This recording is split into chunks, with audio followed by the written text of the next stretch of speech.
Hello friends, welcome back to my channel.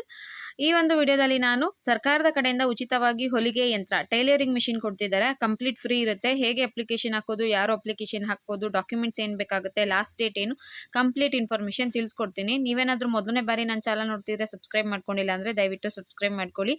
ಇದು ಬಂದು ಉಚಿತವಾಗಿರುತ್ತೆ, complete free. ಯಾವುದೇ ದುಡ್ಡನ್ನ ಪೇ ಮಾಡೋ ಅವಶ್ಯಕತೆ ಇರೋದಿಲ್ಲ. ಜೊತೆಗೆ ಟೈಲರಿಂಗ್ ಮಿಷಿನ್ ಏನು ಕೊಡ್ತಿದ್ದಾರೆ ಅದು ಎಲೆಕ್ಟ್ರಿಕ್ ಟೈಲರಿಂಗ್ ಮಿಷಿನ್ ಇರುತ್ತೆ. ಸೊ ಅದರಲ್ಲಿ ಎಲ್ಲ ಸೌಲಭ್ಯಗಳು ಇರುತ್ತೆ. ಎಲೆಕ್ಟ್ರಿಕ್ ಟೈಲರಿಂಗ್ ಮಿಷಿನ್ ಬಗ್ಗೆ ಬಹಳಷ್ಟು ಜನಕ್ಕೆ ಗೊತ್ತಿರುತ್ತೆ. ಸೊ ಇದಕ್ಕೆ ಡಾಕ್ಯುಮೆಂಟ್ಸ್ ಏನೇನು ಬೇಕಾಗುತ್ತೆ ಅಂತ ನೋಡೋದಾದ್ರೆ, ನಿಮ್ಮದು ಒಂದು ಪಾಸ್ಪೋರ್ಟ್ ಸೈಜ್ ಫೋಟೋ ಬೇಕಾಗುತ್ತೆ, ಡೇಟ್ ಆಫ್ ಬರ್ತ್ ಇರೋ ಅಂತ ಒಂದು ಡಾಕ್ಯುಮೆಂಟು, ಅದು ಟಿ.ಸಿ ಆಗಿರ್ಬೋದು, SLC ಮಾರ್ಕ್ಸ್ ಕಾರ್ಡ್ ಆಗಿರ್ಬೋದು, ಬೇರೆ ಯಾವ್ದಾದ್ರು ಡಾಕ್ಯುಮೆಂಟ್ ಆದರೂ ನಡೆಯುತ್ತೆ. ಸೊ ಅದರಲ್ಲಿ ನಿಮ್ಮದು ಜನ್ಮ ದಿನಾಂಕ ನಮೂದಾಗಿರಬೇಕು. ಥರ್ಡ್ ಪಾಯಿಂಟ್ ಬಂದು ನಿಮಗೆ ಎಜುಕೇಷನ್ ಏನಿದೆ ಅಂತ ತಿಳಿಸೋದಕ್ಕೆ ನಿಮ್ಮ ಮಾರ್ಕ್ಸ್ ಕಾರ್ಡ್ ಇದ್ರೂ ನಡೆಯುತ್ತೆ, ಅಥವಾ ಟಿ.ಸಿ ಇದ್ದರೆ ನಡೆಯುತ್ತೆ. ನೆಕ್ಸ್ಟ್ ಬಂದು ಜಾತಿ ಪ್ರಮಾಣ ಪತ್ರ, ನಿಮ್ಮ ಕ್ಯಾಸ್ಟ್ ಸರ್ಟಿಫಿಕೇಟ್ ಬೇಕಾಗುತ್ತೆ. ಅದು ಎಲ್ರಿಗೂ ಬೇಕಾಗೋದಿಲ್ಲ, ಕೇವಲ SC ST ವಿದ್ಯಾರ್ಥಿಗಳಿಗೆ, ಜೊತೆಗೆ ಅಲ್ಪಸಂಖ್ಯಾತ ಅಂದರೆ ಮೈನಾರಿಟಿ ಡಿಪಾರ್ಟ್ಮೆಂಟಿಗೆ ಸಂಬಂಧಪಡೋರು. ಮೈನಾರಿಟಿ ಡಿಪಾರ್ಟ್ಮೆಂಟಿಗೆ ಯಾರು ಬರ್ತಾರೆ ಅಂದರೆ ಮುಸ್ಲಿಮ್ಸು, ಕ್ರಿಶ್ಚಿಯನ್ನು, ಬುದ್ಧಿಸ್ಟು ಅಂಥವ್ರು ಯಾರು ಇರ್ತಾರೆ ಅವರು ಜಾತಿ ಪ್ರಮಾಣ ಪತ್ರವನ್ನು ಕೊಡಬೇಕಾಗತ್ತೆ. ಇನ್ನು ರೇಷನ್ ಕಾರ್ಡ್ ಬೇಕಾಗತ್ತೆ. ಇನ್ನೊಂದು ಪಾಯಿಂಟ್ ಆರನೇದೇನೆಂದರೆ, ನೀವು ಯಾವ ಗ್ರಾಮ ಪಂಚಾಯಿತಿಗೆ ಸಂಬಂಧಪಡ್ತೀರೋ ಅಂತಹ ಗ್ರಾಮ ಪಂಚಾಯಿತಿಯಿಂದ ನೀವು ಟೈಲರಿಂಗ್ ಕೆಲಸ ಮಾಡ್ತಿರೋದ್ರ ಬಗ್ಗೆ ಒಂದು ಸರ್ಟಿಫಿಕೇಟು ಕೇಳಿದ್ರೆ ಅಲ್ಲಿ ಕೊಡ್ತಾರಂತೆ. ಸೊ ಅದು PDF ಫಾರ್ಮಲ್ಲಿ ಇರಬೇಕು ಅಂತ ಹೇಳಿದ್ದಾರೆ. ಅದು ಸೈನ್ ಮಾಡಿಸ್ಕೊಂಡು ಅದನ್ನು PDF ಮಾಡಿಕೊಂಡ್ರೆ ನಡೆಯುತ್ತೆ. ಮತ್ತು ಸರ್ಕಾರಿ ನೌಕರರು ಅಥವಾ ಅವರ ಅವಲಂಬಿತರು ಅರ್ಜಿ ಸಲ್ಲಿಸಲು ಅರ್ಹರಿರುವುದಿಲ್ಲ. ನೀವೇನಾದ್ರು ಗೌರ್ಮೆಂಟ್ ಎಂಪ್ಲಾಯಿ ಆಗಿದ್ರೆ ನೀವು ಅಪ್ಲಿಕೇಶನ್ ಹಾಕೋಂಗಿಲ್ಲ.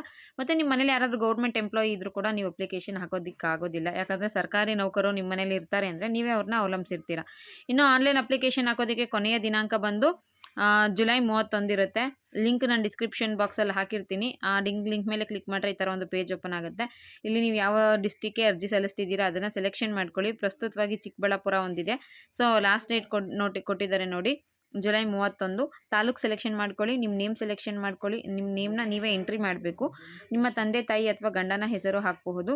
ಲಿಂಗ ಅಂತ ಇರುತ್ತೆ. ಸೊ ನೀವು ಹೆಣ್ಣಾಗಿ ಪರ್ಟಿಕ್ಯುಲರ್ ಇದು ಹೆಣ್ಮಕ್ಳಿಗೆ ಮಾತ್ರ ಕೊಡೋದು ಅನಿಸುತ್ತೆ. ಸೊ ಹೆಣ್ಣು ಅನ್ನೋದು ಆಟೋಮೆಟಿಕಲಿ ಇದೆ. ನಿಮ್ಮ ಕ್ಯಾಸ್ಟ್ ಯಾವ್ದು ಬೇಕು ಸೆಲೆಕ್ಷನ್ ಮಾಡ್ಕೊಳ್ಳಿ, ಯಾವುದಿರುತ್ತೋ. ಸರ್ಟಿಫಿಕೇಟ್ ಕೇಳಿದಾರಲ್ವಾ, ಸೊ ನಂಬರ್ ಕೇಳಿದ್ರೆ ಎಂಟ್ರಿ ಮಾಡಬೇಕಾಗುತ್ತೆ. ನಿಮ್ಮ ಡೇಟ್ ಆಫ್ ಬರ್ತು, ಪತ್ರ ವ್ಯವಹಾರಕ್ಕಾಗಿ ವಿವರಗಳು ಅಂತ ಇದೆ, ಮೊಬೈಲ್ ಸಂಖ್ಯೆ, ಇಮೇಲ್ ID, ಮತ್ತು ನಿಮ್ಮ ರಾಜ್ಯ ಯಾವುದು, ಕರ್ನಾಟಕ ಸೇರುತ್ತೆ, ವಿಳಾಸ, ಮನೆ number, door number, pin code ಇದೆಲ್ಲ ಕೇಳುತ್ತೆ. ನಿಮ್ಮ ಎಜುಕೇಷನಲ್ ಕ್ವಾಲಿಫಿಕೇಷನ್ ಕೇಳುತ್ತೆ. ಇಲ್ಲಿ 8, 9, 10, 10ಕ್ಕಿಂತ ಹೆಚ್ಚಿನ ವಿದ್ಯಾರ್ಹತೆ, ನಿಮ್ಮದು ಎಜುಕೇಷನಲ್ಲಿ ಏನಿರುತ್ತೆ ಅದನ್ನು ಹಾಕ್ಕೊಳ್ಳಿ. ಜೊತೆಗೆ ನೀವೇನಾದರೂ ವಿಕಲಚೇತನರಾಗಿದ್ದರೆ, ಫಿಸಿಕಲಿ ಹ್ಯಾಂಡಿಕ್ಯಾಪ್ಟ್ ಆಗಿದ್ದರೆ ಎಸ್ ಕೊಡಿ, ಇಲ್ಲಾಂದರೆ ನೋ ಕೊಡಿ. ಆಮೇಲೆ ನೀವು ಟೈಲರಿಂಗ್ ಮಾಡ್ತಿರೋದ್ರ ಬಗ್ಗೆ ಸರ್ಟಿಫಿಕೇಟ್ ಕಲೆಕ್ಟ್ ಮಾಡ್ಕೊಂಡಿದ್ದೀರಾ ಅನ್ನೋದು ಕೇಳುತ್ತೆ. ಹೌದು ಅಂತ ಕೊಡಿ. ಇನ್ ಕೇಸ್ ಹೌದು ಕೊಟ್ಟರೆ ಅದು ಡಾಕ್ಯುಮೆಂಟ್ ಅಪ್ಲೋಡು ಕೇಳಬಹುದು ಅನಿಸುತ್ತೆ. ಇದ್ರ ಜೊತೆಗೆ ನೀವೊಂದು ನನ್ನ ಈ ಮೇಲ್ಗಡೆ ಕೊಟ್ಟಿರೋ ಎಲ್ಲ ಡೀಟೇಲ್ಸ್ ಕರೆಕ್ಟಾಗಿರುತ್ತೆ ಅನ್ನೋದಕ್ಕೆ ಇಲ್ಲಿ ಒಂದು ಬ್ಲೂ ಕಲರ್ ಬಟನ್ ಇದೆ ನೋಡಿ, ಅದ್ರ ಮೇಲೆ ಕ್ಲಿಕ್ ಮಾಡಿ. ಇಲ್ಲಿ ಒಂದು ಬ್ಲೂ ಟಿಕ್ನ ಕೊಡಬೇಕು. ಆ ಅಗ್ರಿ ಅನ್ನೋದು ಕೊಟ್ಬಿಟ್ಟು ಕ್ಯಾಪ್ಚಾ ಎಂಟ್ರಿ ಮಾಡಿದ್ರೆ ನಿಮಗೆ ನೆಕ್ಸ್ಟು ಸ್ಟೆಪ್ ಹೋಗುತ್ತೆ, ಸಬ್ಮಿಟ್ ಆಗುತ್ತೆ. ಇದಿಷ್ಟು ಉಚಿತವಾಗಿ ಎಲೆಕ್ಟ್ರಿಕ್ ಟೈಲರಿಂಗ್ ಮಿಷಿನ್ ಪಡೆಯೋದಕ್ಕೆ ಇರುವಂತಹ ಮಾನದಂಡಗಳು. ಇಷ್ಟು ತುಂಬ ಸಿಂಪಲ್ ಆಗಿದೆ. ಯಾರಾದರೂ ಅಪ್ಲಿಕೇಶನ್ ಇದ್ದರೆ ಅಪ್ಲಿಕೇಶನ್ ಹಾಕ್ಕೊಳ್ಳಿ.